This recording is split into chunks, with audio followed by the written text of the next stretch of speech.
খুলনার ঐতিহ্যবাহী চুইঝালের রেসিপি নিয়ে আসলাম বাসায়।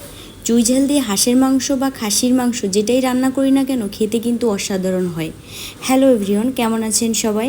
আজ আমি বাসায় চুইঝাল দিয়ে খাসির মাংস রান্না করব। আমি এখানে 2 কেজির মতো খাসির মাংস নিয়ে নিয়েছি আর নিয়েছি রেসিপির প্রধান উপকরণ চুইঝাল। এই চুইঝালটা আপনারা যে কোনো সুপার শপে পেয়ে যাবেন।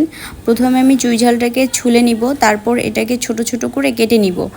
তারপর আমি কিছু পেঁয়াজ কুচি করে নিব। দেশি পেঁয়াজের ঝাঁজের কারণে না আমার চেহারারই পরিবর্তন হয়ে যায়।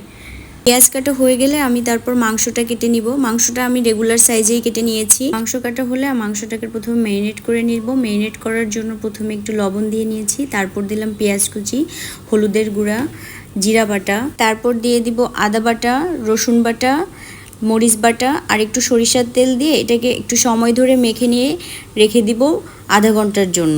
এখানে সব ধরনের বাটা মশলা নিয়েছি। বাটা মশলা দিয়ে রান্না করলে যে কোনো মাংসের স্বাদ দ্বিগুণ বেড়ে যায়। তারপর একটা প্যান গরম করে এখানে পরিমাণ মতো তেল দিয়ে দিলাম। তেলটা একটু গরম হলে দিয়ে দিলাম তেজপাতা, গরম মশলা আর একটু পেঁয়াজ কুচি। পেঁয়াজটা যখন একটু হালকা ব্রাউন কালার হবে তার মধ্যে দিয়ে দিলাম একটু পেঁয়াজ বাটা, আদা রসুন বাটা, একটু ধনিয়া গুঁড়া। তারপর এটাকে একটু ভালো করে কষিয়ে দিয়ে দিলাম হলুদের গুঁড়ো। তারপর এটাকে আরেকটু কষিয়ে দিয়ে দেবো ম্যারিনেট করা মাংসটা।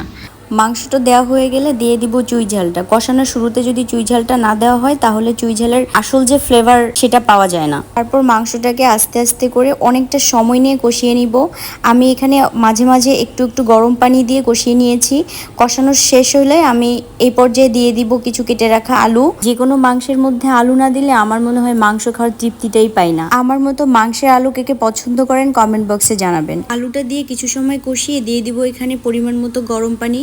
গরম পানি দিয়ে ঢেকে কিছু সময় রান্না করে নিলেই হয়ে গেল চুইঝালের খাসির মাংস। গরম ভাতের সাথে চুইঝালের খাসির মাংস খেতে কিন্তু দারুণ লাগে। আমার মাংসটা কিন্তু বেশ মজা হয়েছিল। আপনারাও বাসায় এভাবে ট্রাই করবেন আর আমাকে অবশ্যই জানাবেন।